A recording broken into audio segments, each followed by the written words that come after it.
नमस्कार। हस्तक्षेप में आपका स्वागत है। जनगण के मन की बात में आज चर्चा करने के लिए हमेशा की तरह हमारे साथ दो मेहमान जुड़े हुए हैं। दिल्ली से राजनीतिक विश्लेषक हरबीर सिंह ढींगरा जी। नमस्कार, आदाब, सत श्री अकाल। नमस्कार, आदाब, सत श्री अकाल। और रतनगढ़ राजस्थान से हमारे साथ स्वामी आत्मविश्वास जी जुड़े हुए हैं। जी नमस्कार। आपका भी बहुत बहुत स्वागत। जी नमस्कार।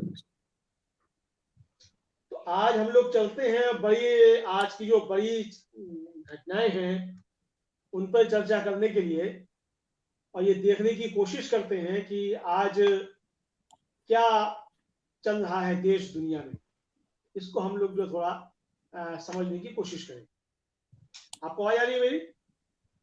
हाँ जी, हाँ जी। ठीक। तो एक तो बड़ी खबर जिसे कहा जा सकता है वो यही है कि बिहार में चुनाव चल रहा है और सभी लोग जा रहे हैं अपनी बात कहने के लिए। प्रधानमंत्री नरेंद्र मोदी भी बात करने के लिए बिहार पहुंचे, और जो प्रधानमंत्री ने कहा वहां, तो वो एक तरीके से मतलब वंशवाद को लेकर के उन्होंने बात कही और कहा कि जंगल राज वालों ने अगर बिहार की चिंता की होती तो बिहार विकास की दौड़ में इतना नहीं पिछड़ा होता। और उन्होंने लोगों को सावधान करते हुए कहा कि जंगल राज के युवराज से अलर्ट रहना है। अब स्वामी जी, यहाँ प्रश्न ये उठता है कि जो नीतीश कुमार हैं उनकी अभी तक जो छवि थी, भारतीय जनता पार्टी में छवि का झंडोरा पीटती थी कि नीतीश बाबू सुशासन कुमार है और उन्होंने बहुत विकास किया है। हाँ हाँ। तो अगर प्रधानमंत्री सच बोल रहे हो, जैसा कि प्रधानमंत्री सच बोलते ही नहीं, जानते ही नहीं झूठ होता क्या है, तो प्रधानमंत्री सच बोल रहे हैं और अगर कह रहे हैं कि बिहार पिछड़ा हुआ है, तो 15 साल से नीतीश बाबू वहां क्या कर रहे थे भारतीय जनता पार्टी के साथ मिलकर बिहार में? मतलब प्रधानमंत्री जो है वो छोड़ के आए हैं सवाल कि 15 साल का बिहार का जो है वो सत्यानाश जो है वो नीतीश बाबू ने भारतीय जनता पार्टी के साथ मिलकर कर दिया है। मैं समझता हूं कि आज के प्रधानमंत्री के संबोधन का यही अर्थ है और यही अर्थ निकाला भी जाना चाहिए, क्योंकि प्रधानमंत्री हमेशा सच बोलते हैं और प्रधानमंत्री आज बोल के आए हैं कि बिहार पिछड़ा हुआ है और 15 सालों में बिहार की दुर्दशा हो गई है। ये मुझे लगता है। आप क्या कहना चाहेंगे? जी, बहुत सही बात आपने कही। प्रधानमंत्री तो सही बात है, कभी झूठ बोलते ही नहीं है। अब बात ये देखिए, कभी तो इनको प्रधानमंत्री जी को बिहार के डीएनए में खोट नजर आता था और कभी वहां जाके सौदेबाजी करते थे कि इतने लाख करूं कि इतने लाख करूं, इतने लाख करूं कि इतने लाख करूं, इतने हजार करूंगी, ये सौदेबाजी। और उस समय नीतीश कुमार इनको पराया नजर आता था, भ्रष्ट नजर आते थे, ये सब नजर आते थे। आज इनको जो है बिहार में विकास नजर आ रहा है और इतने सालों में विकास हो गया और बहुत पहले विकास नहीं था। ये प्रधानमंत्री जी की जुमलेबाजी ये समझ से परे है कि वो केवल चुनावी गणित को हिसाब किताब लगा करके चुनावी गणित का और फिर अपना भाषण देते हैं। ये कौन सा भाषण हुआ? प्रधानमंत्री जी एक ऐसा गरिमा का पद है, देश की जिम्मेदारी उनके कंधों पर होती है, उनको आंकड़ों के साथ, तथ्यों के साथ बोलना चाहिए। और प्रधानमंत्री जी की वाणी आपको पता है दुनिया में पूरे विश्व में जो महत्व रखती है वाणी, तो उनकी वाणी में इस तरह की बातें कि वह पराया आ गया तो वो पराया है, भ्रष्ट है, सब कुछ ठीक वो है, और जो अपने साथ है तो वो सब कुछ ठीक हो गया। और अब वंशवाद की बात आपने कही, वंशवाद किसको कहते हैं? अब इनके आगे पीछे कोई है नहीं, इसलिए वंशवाद का ये जो है, कोई कुंवारा हो आदमी और वो जो है वैवाहिक जीवन का विरोध करता फिरे, तो वो तो कुंवारा होता है, उसकी मजबूरी है, वो वैवाहिक जीवन का विरोध करता है, तो ये कोई मतलब थोड़ी हुआ। और तो कहने का तात्पर्य ये है वंशवाद की जहां तक बात है, भारतीय जनता पार्टी में से बहुत से नेता हैं जिनके वंश चल रहे हैं इसी राजनीति के अंदर, और पीढ़ियां चल रही इसी राजनीति के अंदर। अब जब इनको ये प्रश्न पूछते हैं तो वो जवाब देते हैं कि नहीं जी, वो अलग बात है, हमारे यहाँ प्रधानमंत्री कोई भी बन सकता है। कोई इनको ये पूछा जाए कि सन 47 के बाद में क्या कांग्रेस में अन्य लोग प्रधानमंत्री नहीं बने? बहुत लोग बने, पीवी नरसिंह राव जी बने, डॉक्टर मनमोहन सिंह जी बने, उसके पहले भी जो है लाल बहादुर शास्त्री जी बने, ये बने। अब कोई भी बन सकता है कांग्रेस में, पार्टी और देश जिनको बनाना चाहता है, जनता जिसको बनाना चाहती है वो बन जाता है। और यहां तक बात बताऊं, ये तो है लोकतंत्र की और पीएम की बात। सन 1885 में कांग्रेस की स्थापना हुई थी, वहां से लेकर आज तक कांग्रेस के कितने अध्यक्ष बने हैं? क्या सारे अध्यक्ष जो है नेहरू परिवार से हैं? सुभाष चंद्र बोस नहीं थे? या पता नहीं कितने कितने नाम जो है कांग्रेस अध्यक्ष में जो है वो हुए हैं, वो नहीं थे। तो ये कैसे कहा जा सकता है? इतनी बड़ी पार्टी है, इसमें इतने इतने तो अध्यक्ष बने और इतने इतने पीएम बने। अब कोई ज्यादा बन जाता है और कोई जो है, जैसे कोई राजघराना हो जाता है तो उसके अंदर जन्म लेने वाली जो संतान है वो बचपन से ही जो है वही चीजें देखती है। बचपन से ही उसके घर में लोगों का आना जाना, मीटिंगें होना, राजनीति, चुनाव, ये वो सब देख करके वो व्यक्ति बालक बड़ा होता है। और जब बड़ा होता है तो और फिर हेरिडिटी में उसके गुण आते हैं, और फिर एक्सपीरियंस में उसके गुण आते हैं, संस्कार में उसके गुण आते हैं। तो क्या वो राजनीति नहीं करेगा? क्या वो काबिल नहीं हो सकता? और जब कोई काबिल होता है, अब कोई कहेगा किसान का बच्चा किसानी ही क्यों कर रहा है? तो किसान के बच्चे को एक्सपीरियंस होता है, वो न करना चाहे अलग बात है, लेकिन वो किसानी कर सकता है ना। वो किसान वो देखता है, एक्सपीरियंस होता है उसको। तो इसलिए ये परंपरा चलती है। और हम यदि वैसे वर्ण व्यवस्था की हम बात करें तो आप देखें कि जो वेद पढ़ता पढ़ाता है, जो यज्ञ करता कराता है, जो ब्राह्मण, तो कोई भी जो चीजें ज्ञान देता है और पढ़ता है, लेता है, ऐसे जो लोग हैं उनके वंशों में वो चीजें होती है। जब कोई बच्चा जन्म लेता है तो उसके अलमारियों के अंदर, घर के अलमारी के अंदर ग्रंथ ही ग्रंथ मिलते हैं, किताबें किताबें मिलती है। तो बचपन में से ही वो इन चीजों को देखता है, ऐसा माहौल इसको मिल जाता है, तो ये संभावना होती है कि वो आगे जाकर ज्ञानी पुरुष बनेगा। ये इसमें फिर एक तरफ तो आप वर्ण व्यवस्था की वकालत करते हो, एक तरफ आप वंशवाद का इस तरह विरोध करते हो, और आपको कोई वंशवाद की बात नहीं है, विरोध नहीं है, आपको केवल और केवल नेहरू घराने से विरोध है, वहां आपका टारगेट है। इसलिए आपके बातों में तथ्य नहीं है। जो उस घराने से जन्म लेके आया है उसमें गुण आएंगे और राजनीतिक एक्सपीरियंस आएगा और वो चुनाव लड़के बनता है जो भी बनता है। अब जो ये बने हैं, इंदिरा जी बनी, नेहरू जी बने, कोई भी बने, राजीव जी बने, तो क्या ऐसे कोई थोप दिए गए थे? पार्टी आगे करती है क्योंकि काबिलियत होती है, इसलिए करती है। देश आगे करता है क्योंकि काबिलियत होती है, इसलिए करता है। लोकतंत्र के अंदर यदि या तो आप लोकतंत्र को मानते नहीं हो, और यदि आप लोकतंत्र को मानते हो तो सीधी सी बात है, जनता द्वारा चुना जाता है पीएम। आज आज के समय में राष्ट्रपति जी, महामहिम राष्ट्रपति जी बने तो उनको चुना ना किसी ने, तब बने, जबरदस्ती बन गए। आप मोदी जी आप पीएम बने तो आपको चुना इसीलिए बन गए ना, जबरदस्ती थोड़ी बन गए। तो इसलिए वो भी चुने हुए पीएम थे, न कि थोपे गए थे। इसलिए प्रश्न उठाना आपकी वाणी को शोभा नहीं देता, आपकी पद की गरिमा को शोभा नहीं देता। जी अमलेंदु जी। बिल्कुल धींगरा जी, स्वामी जी ने बहुत अच्छी बात कही, लेकिन आज जो प्रधानमंत्री की भाषा थी मैं उस पर बात करना चाहूंगा धींगरा जी आपसे। क्या ये प्रधानमंत्री की भाषा है, खासतौर से दुनिया के सबसे बड़े लोकतंत्र के प्रधानमंत्री की भाषा?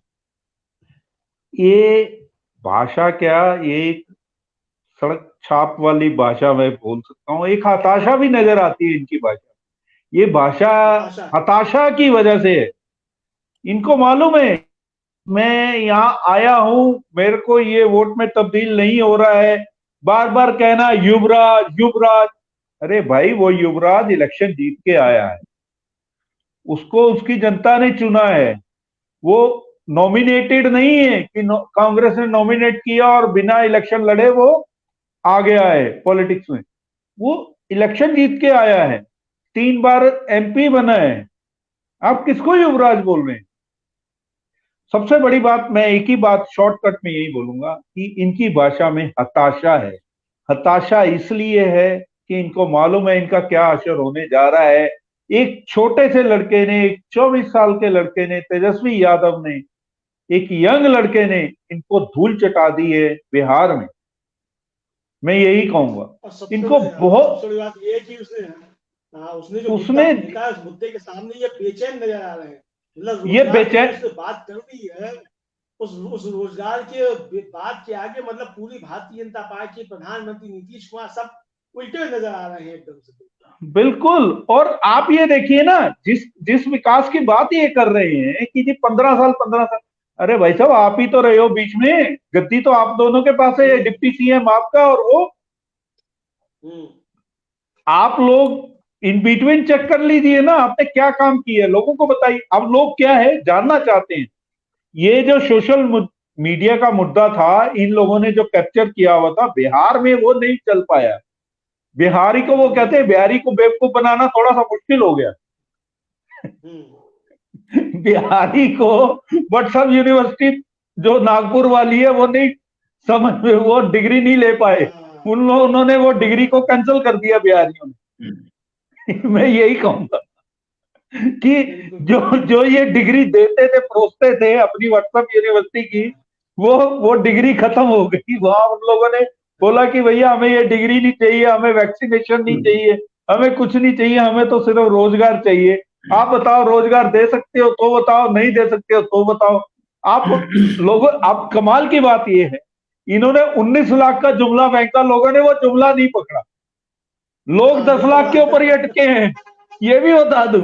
लोग, जो लोग हैं वो 10 लाख के ऊपर ही अटके हैं कि हमें 10 लाख रोजगार मिलेगा, यही सही है, हमें 19 लाख नहीं चाहिए।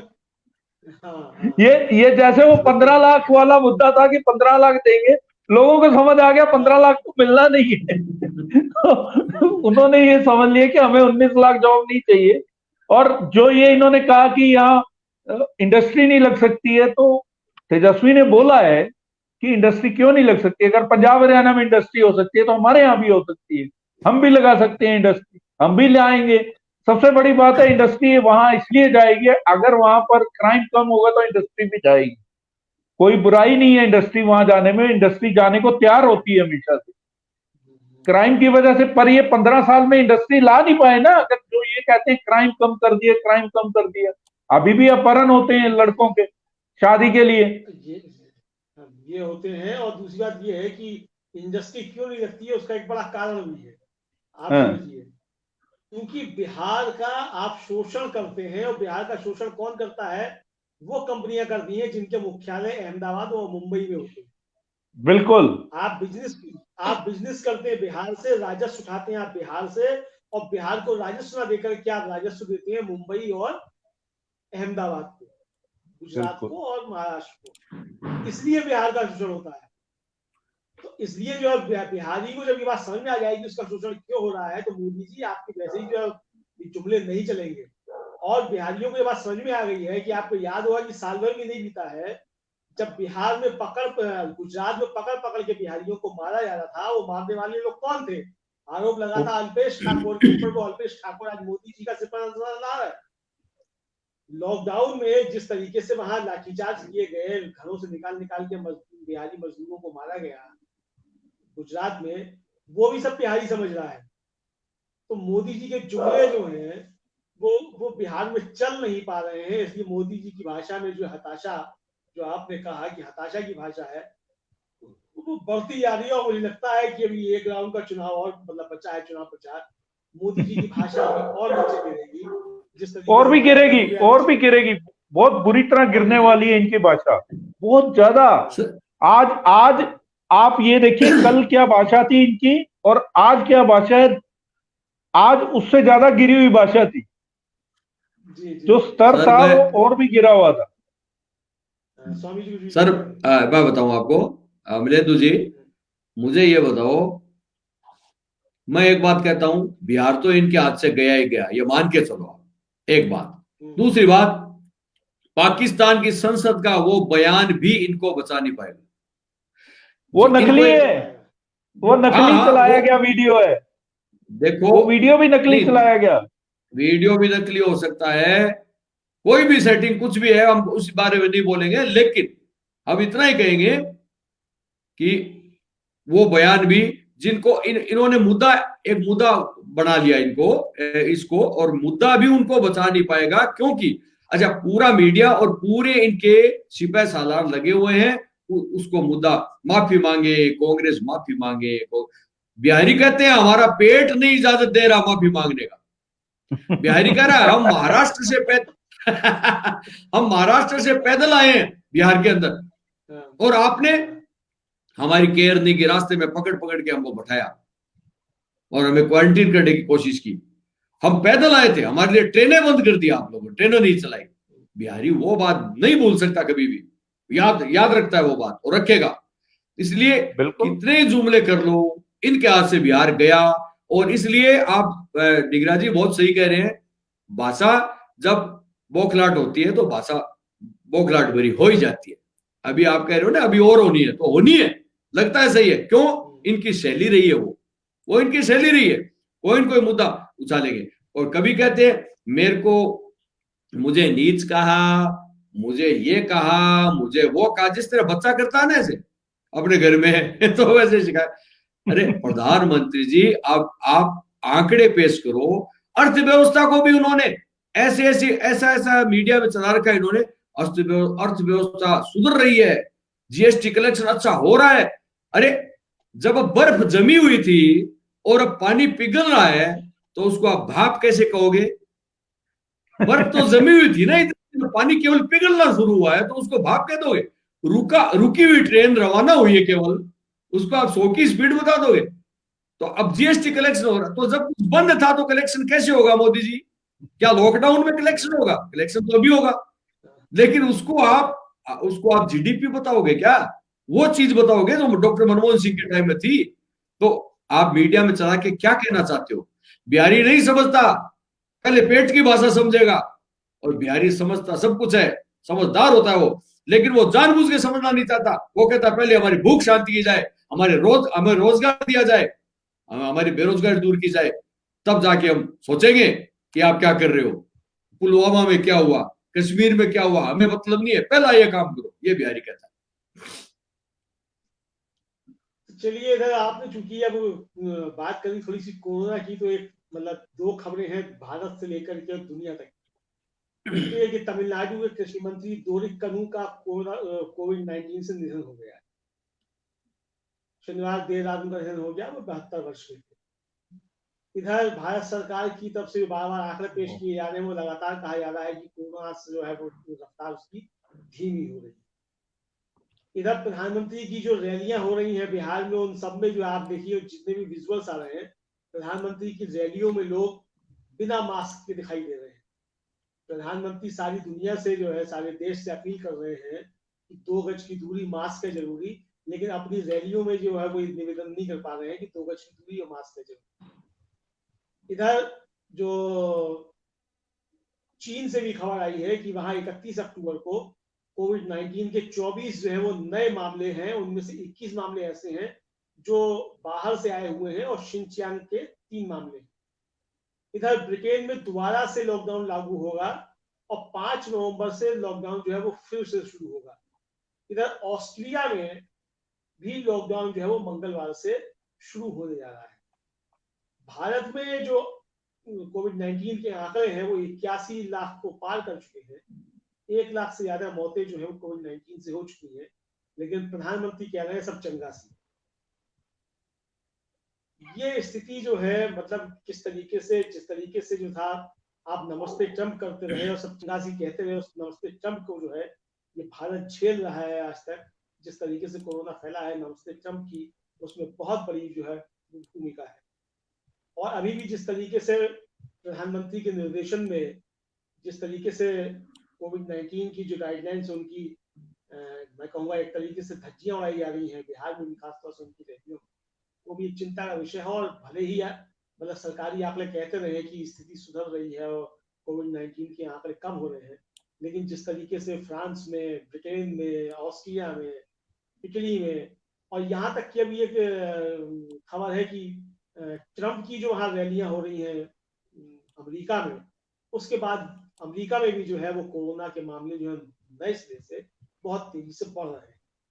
तो ये सब जो एक चिंता का विषय है, मुझे लगता है ये भारत में भी चिंता जो है वो और ज्यादा है। और चूंकि ये त्योहारों का जो सीजन चल रहा है और जिस तरीके से ज़्यादा आगे बढ़ेगा और वायु प्रदूषण बढ़ेगा, उसके बाद स्थितियां जो है वो गंभीर हो सकती है। अगर हम अभी से नहीं संभले तो ये बहुत आने वाले समय में खतरनाक स्थिति हो सकती है। इंदिरा जी क्या कहना चाहेंगे? देखिए, भारत सरकार का तो ये पूरा इस समय वो क्या कहते हैं प्रोपोगंडा चल रहा है, मीडिया प्रोपोगंडा ही कहूंगा मैं, कि ये दिखाने की कोशिश की जा रही है जैसे कोरोना खत्म ही हो गया है। और रही बात, आपने अभी बोला कि प्रधानमंत्री की रैली में, क्या प्रधानमंत्री रैली शुरू करने से पहले ये अपील नहीं कर सकते हैं सबको कि भाइयों और बहनों जो भी यहाँ बैठे हैं अपना मुंह ढक लें, चाहे वो आपके पास रुमाल है या गमछा है, ज्यादातर बिहारियों के पास गमछा होता है, कि आप अपना मुंह ढकें अगर रैली में बैठे हैं तो। ये अपील तो कम से कम की जा सकती है, कोई बड़ी बात नहीं है। आफ्टर मैं तो ये कहूंगा कि हर रैली, चाहे वो कांग्रेस की हो, चाहे वो आरजेडी की हो, चाहे वो कोई भी रैली हो, किसी भी पार्टी की रैली हो, पहले ये अनाउंसमेंट जरूर करें कि आप अपना मुंह ढकें, यहां पर बैठे हैं, यहां आए हैं तो। और अगर प्रधानमंत्री ये कहते हैं तो उसका असर कुछ और ही होता है, ठीक है।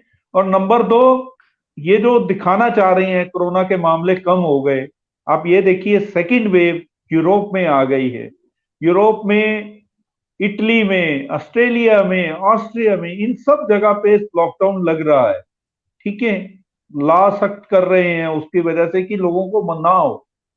तो ये इंडिया में कैसे कम है? या तो टेस्टिंग कम है, सीधी सी बात है, इस समय टेस्टिंग बिल्कुल कम कर दी गई है। अभी एक रिपोर्ट आ रही थी कि जो महाराष्ट्र के जो दिखाया जा रहा था कि कम केसेस हुए हैं, तो उस दौरान महाराष्ट्र में टेस्टिंग भी कम हुई है। तो वो एक मीडिया दिखा रहा था, हर एक मीडिया नहीं दिखाता, एक ही मीडिया ने दिखा रहा था कि ज्यादा खुश होने की बात नहीं है कि आज महाराष्ट्र में इतनी कम टेस्टिंग हुई है, इस वजह से केस भी कम दिखे हैं। ये हाल मैं ये समझता हूं, ये हाल दिल्ली में भी है। ये हाल, एक बात बताइए, 5,000 से ज्यादा केसेस अगर दिल्ली में है तो नोएडा में क्यों नहीं है कुछ? क्या नोएडा के बॉर्डर पे आते, बॉर्डर के अंदर, बॉर्डर पे क्या कोरोना रुक गया क्या? या वहां सील हो जाता है, या फिल्टर होके आते हैं लोग वहां से? जैसे ही नोएडा की टेरिटरी में आते हैं, क्या फिल्टर हो जाते हैं क्या लोग? देखने की बात यह है सर, क्या है कि ये सब जो मैं हमेशा से कहता आया हूं, डाटा का काला चाला है, डाटा को गोलमोल किया जाता है। और नंबर 2, जैसे वो हम लोग तो शुरू से ही कहते थे, वो जो आपका डाटा ऐप थी, जो इनकी जो आरोग्य सेतु ऐप थी, सरकार ने कहा हमें तो मालूम ही नहीं है किसने किया, किसने बनाया। और उसी ऐप के लिए प्रधानमंत्री कहा करते थे कि ऐप डाउनलोड करो, अगर आपने मेट्रो में सफर करना है तो आपको ऐप डाउनलोड करना पड़ेगा। मैं क्यों ऐप डाउनलोड करूं? एक थर्ड पार्टी जिसका जिसका हिंदुस्तान की सरकार को नहीं पता कि इसका वली वारस कौन है, इसका मालिक कौन है, इसका डाटा कहां जा रहा है, मैं तीसरे पर्सन को क्यों डाटा दूं अपना? या तो सरकार जिम्मेवारी ले कि ये डाटा मेरे पास है, फिर तो मैं डाउनलोड करूं उसको। सरकार उस चीज की जिम्मेवारी लेने को तैयार नहीं है। पहली बात, सरकार को कहती है हमें पता ही नहीं है। फिर एक जवाब आता है पीपीपी मॉडल में किया गया। अरे पीपीपी मॉडल में भी किया गया है तो कहीं ना कहीं एग्रीमेंट साइन तो हुआ होगा आपका, सरकार का और उस पार्टी के बीच में। वो जो भी डेवलपर है उसका और सरकार के बीच में, और गूगल स्टोर के साथ एक टाई अप तो हुआ होगा ना, एक साइन हुआ होगा, थ्री पार्टी का साइन अप हुआ होगा कि गूगल और जो वो पार्टी है और जो गवर्नमेंट है, ये 3 पार्टी का साइन किया होगा ना एग्रीमेंट को।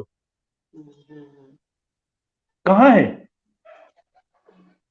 मैं हमेशा से एक ही बात कहते आ रहे हैं, आज तक कहते आ रहे हैं कि ये जो भी डाटा है ये इसको कम दिखाया जाता है, डाटा के साथ छेड़खानी की जाती है कोविड के साथ, और ये लोगों के जान के साथ खिलवाड़ किया जा रहा है। मैं तो ये बोलूंगा, अगर केस कम दिखाए जा रहे हैं, लोगों की जान के साथ खिलवाड़ किया जा रहा है।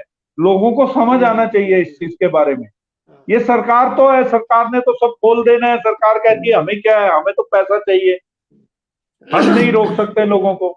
हमने तो बोल दिया कि जी आपने ये प्रिकॉशन रखने हैं, अगर आप बाहर जाते हैं या घर पे रहते हैं, बस और कोई बोलने को तैयार नहीं है इसके बारे में। यही मैं कहना चाहूंगा, और तो कुछ नहीं है। मैं तो लोगों को बोलूंगा कि अपनी सेफ्टी करें, अपनी सेफ रहें, कहीं कहीं कुछ कम नहीं हुआ है, भीड़ भाड़ से अब भी बचे। जी सर। जी अमरेंदु जी, अमरेंदु जी, मैं इस बारे में बोलता हूँ कुछ। मुझे ये बताइए, गुजरात में जब प्रधानमंत्री जी मास्क को हाथ में लटकाए हुए घूमते हैं और उनके साथ चलने वाले सब लोग मास्क लगाए हुए होते हैं, तो वो क्या संदेश देना चाहते हैं देश को? उनको प्रॉब्लम क्या है मास्क लगाने में? जब वो भाषण नहीं दे रहे हैं, केवल घूम रहे हो, कुछ प्रदर्शनी देख रहे हैं वहां पर, तो क्या प्रॉब्लम? और एक बात, दूसरी बात, 1 लाख केस रोज आते थे, रोज, कुछ दिनों पहले।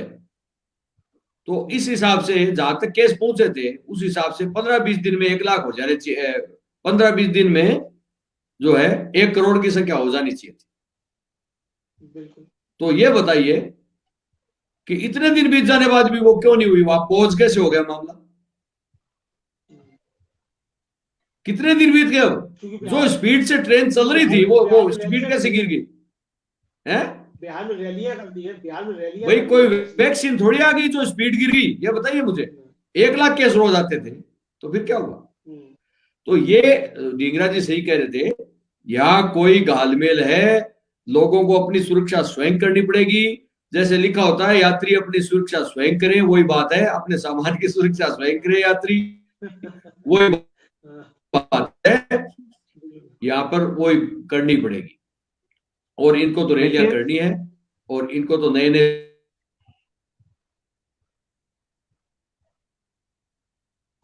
नया अपना कुछ जो है वो करते रहना है। देखिए बात ये भी है अमलेंदु जी, बात ये भी है कि अभी हमें अभी जैसे कहा है ना डींगरा जी ने, वैसे अभी कुछ और भी बाकी है। बात ये भी है कि देखिए सुरक्षा तो अपनी, कुछ लोग क्या है बच्चों के साथ अब निकलना शुरू हो रहे हैं, फिर क्या हुआ, बच्चों को लेके जा रहे हैं तो क्या है?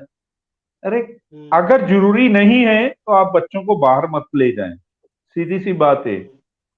आप बच्चों को सेफ्टी दिखाइए, सेफ्टी में रहें। हाँ, अगर बच्चे खेलने जा रहे हैं, 4 बच्चे वही हों जिनको आप जानते हो, कहीं बाहर नहीं जाए वो।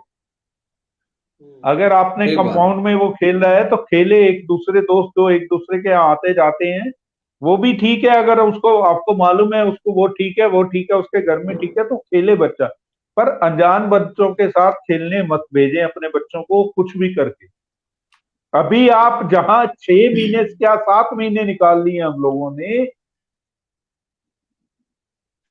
5 महीने और निकाल सकते हैं जब तक वैक्सीन नहीं आ जाती, जब तक कोई इसका इलाज नहीं निकलता है। देखिए, अभी तो चुनावों का मौसम है, इसलिए भीड़, फिर दिवाली का मौका है इसलिए भीड़, पहले नवरात्रा का मौका था, नवरात्रि का, और उसके बाद में शादियों का मौका आ जाएगा, इसलिए भीड़। तो ये भीड़ आमजन को सोचना चाहिए, खतरनाक हो सकती है ये, वैक्सीन नहीं आई अभी, खतरनाक हो सकती है। तो खतरनाक है ही है, खतरनाक है, खतरनाक हो नहीं सकती, खतरनाक है बिल्कुल। मास्क लगाएं, सोशल डिस्टेंसिंग का पालन करें, और जो है सैनिटाइज करते रहें, और दूरियां बनाए रखें, बेमतलब न निकले, सीधी सी बात है। ये बात है, तो बहुत सही बात है, ये ध्यान रखना पड़ेगा देशवासियों को, स्वयं को ही।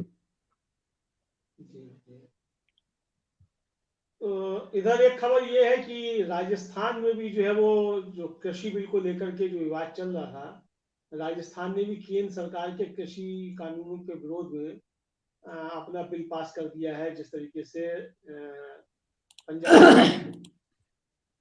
तो इसका मतलब ये जो है वो अब तकरार आगे बढ़ेगी, और कृषि बिलों पर संघर्ष जो है वो यही रुकने वाला नहीं है, ये लड़ाई जो है काफी आगे तक जाएगी। अब किसान सभा के जॉइंट सेक्रेटरी है एनके शुक्ला जी, उनसे हम लोगों ने पिछले दिनों बातचीत की थी हस्तक्षेप पर ही। कार्यक्रम में तो उन्होंने कहा था कि हम इसको जो है आखिरी समय तक लड़ेंगे, भले इसमें साल लगे, 2 साल लगे, चाहे 2024 तक हमको लड़ना पड़े, लेकिन लड़ाई हमारी जो जारी रही जब तक ये बिल जो है वापस नहीं हो जाए। तो ये चीज एक तो स्पष्ट है कि किसान जो है आसानी से इसको समझने वाला नहीं है, प्रधानमंत्री चाहे दावा कुछ भी करते हैं। जी ढींगरा जी। देखिए, ये जो बिल पास हुआ है, ये बिल अभी तो राजस्थान में ही पास हुआ, पंजाब में पहला स्टेट पंजाब बना, ठीक है जी। उसके बाद राजस्थान, भले ही हम कहें कि कांग्रेस की सरकारें हैं, पास करना चाहिए, बिल्कुल पास करना भी चाहिए। अगर कांग्रेस विरोध कर रही है तो जहां जहां उनका राज है वहां उनको पास करना चाहिए। अभी छत्तीसगढ़ भी पास करेगा, ये भी सुनने में आया, वो कब सेशन बुलाता है ये नहीं मालूम है। छत्तीसगढ़ के बाद केरल भी करेगा, महाराष्ट्र भी करेगा, और इवन देन वो जो आपके केसी राव हैं जहां से, वो भी करेंगे। तेलंगाना से भी होगा, और आपका ये झारखंड में भी होगा, और आने वाले टाइम में बिहार में भी। सही है बात, आपने सही पहले से कह दिए। मैंने पहले कह दिया, जो आने वाले टाइम में बिहार में भी पास होगा, और ये पास होके रहेगा। और इस हिसाब से जब स्टेट वाइज आने वाले टाइम में 2 स्टेट के और इलेक्शन है, 3 के, जैसे बिहार के बाद बंगाल है, बंगाल और आपका तमिलनाडु है, तो ये स्टेट, बंगाल, तमिलनाडु है, असम है, असम में भी पास होगा, बिल्कुल पास होगा, आने वाले टाइम में होगा, पास होगा। हाँ, होगा। हाँ, तो यही है। देखिए, आज 1 नवंबर का महीना है, कल इंदिरा जी की पुण्यतिथि थी, और आज जो है हम लोग एक ये कह सकते हैं कि देश भर में जो 84 राइट्स हुए थे, वो एक इंसानियत पे धब्बा भी है और सरकार के ऊपर भी धब्बा है। ये जो 30,000 से ज्यादा लोग मारे गए थे दंगों में, एक दिल्ली में ही नहीं हुआ था 84 राइट्स, जो दिल्ली की बात करते हैं, ये सब ऑल ओवर पूरे देश में हुआ था। गाड़ियां रोक रोक के भी हुआ है, गाड़ियों से भी निकाले गए थे। तो उन लोगों को भी श्रद्धांजलि, जो इनोसेंट लोग इस दंगों के दौरान मारे गए थे, उनको श्रद्धांजलि है हमारी तरफ से। और क्योंकि ये दंगा कोई भी हो, ये इंसानियत के ऊपर धब्बा है। ये एक भीड़ जब आती है, ये नहीं पता कौन कहां से कैसे क्या करता है, ये नहीं समझ आया आज तक। दंगा कोई भी एक सिविलाइज कंट्री में दंगा पूरा का पूरा उसके ऊपर धब्बा है, उस सोसाइटी के ऊपर धब्बा है। दंगा को, चाहे वो सिख दंगा हो, चाहे वो गुजरात दंगा हो, चाहे कोई भी दंगा हो, ये सिविलाइज सोसाइटी के ऊपर एक धब्बा है। बहरहाल, क्योंकि ये नवंबर का है महीना है, तो इसमें हम यही कह सकते हैं कि जो इनोसेंट मारे गए थे, आज 30 साल हो गए हैं, तो उन लोगों की आत्मा को शांति पहुंचे, ये है। और प्रधानमंत्री ने इंदिरा गांधी जी के लिए 2 शब्द भी नहीं कहे, एक छोटा सा ट्वीट मात्र किया गया, इंदिरा गांधी जी भी ऑन ड्यूटी शहीद हुई थी, और वो एक महिला प्राइम मिनिस्टर भी थी। एक महिला के नाते तो उसकी रिस्पेक्ट कर सकते थे। मतलब मैं कल, सर, प्राइम मैंने मिनिस्टर इसीलिए, नहीं, मैं इसीलिए कल ये, मैंने नहीं, कल आज इसीलिए कहा कि उनकी जो भाषा थी, कल की भाषा भी घटिया थी, आज की भाषा भी घटिया थी। वो स्तर गिरता जा रहा है, ये हताशा है। कल प्राइम मिनिस्टर इंदिरा गांधी को श्रद्धांजलि देने की बजाय वो ओपोजिशन के ऊपर चिल्ला रहे थे, उसके ऊपर चिल्ला रहे थे जिस कांग्रेस ने पाकिस्तान के 2 टुकड़े किए, उनको देशभक्ति सिखा रहे हैं। प्राइम मिनिस्टर कांग्रेस को देशभक्ति सिखा रहे हैं, जिस कांग्रेस ने 2 टुकड़े कर दिए। आप बोलिए स्वामी जी। एक और बात है इसमें कि सरदार पटेल की जयंती और इंदिरा जी की पुण्यतिथि एक ही दिन आती है, और इनकी चाल क्या है कि सरदार पटेल की जयंती इतनी जोर शोर से मनाओ कि इंदिरा जी की पुण्यतिथि भूल जाए लोग, देश। लेकिन इनको यह सोचना चाहिए, वो एक प्राइम मिनिस्टर थी, नहीं, वो एक प्राइम मिनिस्टर थी, उल्टा तो होना ही है, उल्टा होना है। लेकिन वो एक प्राइम मिनिस्टर थी, उनकी एक अलग वो होती है, और वो एक मंत्री थे केवल। इतना नहीं मानोगे, वो प्राइम मिनिस्टर थी। एक बात ये भी छोड़ दीजिए, ये जितना सरदार पटेल को याद करेंगे उतना ही लोग ये भी बताएंगे कि सरदार पटेल ने आरएसएस पर सबसे पहले बैन लगाया था 6 महीने के लिए। सर मुझे मैं बताता हूं, हम कांग्रेस के ऑफिस में हर बार पटेल की, सरदार पटेल जी की और इंदिरा जी की फोटो के ऊपर माल्यार्पण करते हैं, श्रद्धांजलि देते हैं, हर बार, हर साल, क्योंकि वो हमारे नेता थे दोनों। बिल्कुल। सरदार पटेल जी क्या गृह मंत्री नहीं थे तो हमारे, और कांग्रेस ही नहीं थे, हमारे नेता थे वो। अब हमारे नेता को मोदी जी मानते तो बहुत बढ़िया है, कोई दिक्कत नहीं है, लेकिन हमारे नेता के अंदर एक प्राइम मिनिस्टर भी थी, प्राइम मिनिस्टर भी तो थी, जो देश पर शहीद हुई थी। तो इनकी जो मानसिकता है ना, ये वास्तव में डिगरा जी सही कह रहे हैं, इनकी सोच ही इस तरह की है, भेदभाव वाली सोच है। और देश जानता जरूर है, अब तो भक्तों को भी समझ में आने लग गया है, बोलते नहीं है, बस पेट में जब आग लगती है ना तो भक्तों को भी समझ में आ जाता है, खाना भूख तो उनको भी लगेगी, ये मान के चलिए आप। स्वामी जी, जो भगत बिहार में बैठे थे वो पूरे के पूरे चेंज हो गए हैं। ये जो डिसलाइक आने लग गए हैं, जो इनकी मन की बात के डिसलाइक आते हैं, वो प्रोग्राम शुरू होने से पहले ही 3-4 हजार हो जाते हैं। अब आप ये देखिए, जो आदमी ये कहता है कि मेरे पास टाइम नहीं है, अभी अभी डिसलाइक करके चले जाओ, सुनना तो क्या है। नहीं, इसीलिए कभी ट्विटर को बुलाते हैं, कभी फेसबुक वालों को बुलाते हैं, कभी किसी को बुलाते हैं, कभी किसी को बुलाते हैं, और कहते हैं भाई डेटा का आपने क्या किया, डेटा का आपने क्या किया। मूल मकसद ये है कि हमारे विरुद्ध डिसलाइक क्यों आ रहे हैं, मूल बात ये मूल बात ये है, डेटा का करना होता तो सरकार कभी क्या कर सकती नहीं, क्योंकि तो आज की चर्चा को हम लोग यही मेरे ख्याल से विराम दें। बिल्कुल बिल्कुल ठीक है। कुछ काम लोग बातचीत करते हुए, और लगभग जो बड़े मुद्दे थे उन पे हम लोगों ने चर्चा कर ली है। आगे कुछ बड़े मुद्दे होंगे तो फिर हम लोग चर्चा करेंगे। इधर सर बिहार का फैसला होना है, उधर ट्रंप साहब का फैसला होना है, उधर ट्रंप साहब का फैसला होना है, इधर बिहार का फैसला होना है। जी हाँ, जी हाँ, जी हाँ, दोनों की नमस्ते हो जाती है। देखो क्या होता है। हम अपने दर्शकों से कहना चाहेंगे कि आप हमारा YouTube चैनल सब्सक्राइब जरूर कीजिएगा अगर आपने नहीं किया है, ताकि हम जब नया वीडियो अपलोड करें, आज हम लाइव हो, तो आप हमसे जुड़े रहें। और फेसबुक पे जो मित्र हमारे देख रहे हैं उनसे कहेंगे कि इस वीडियो को शेयर अवश्य कीजिएगा, और लाइक तो आप करेंगे ही करेंगे।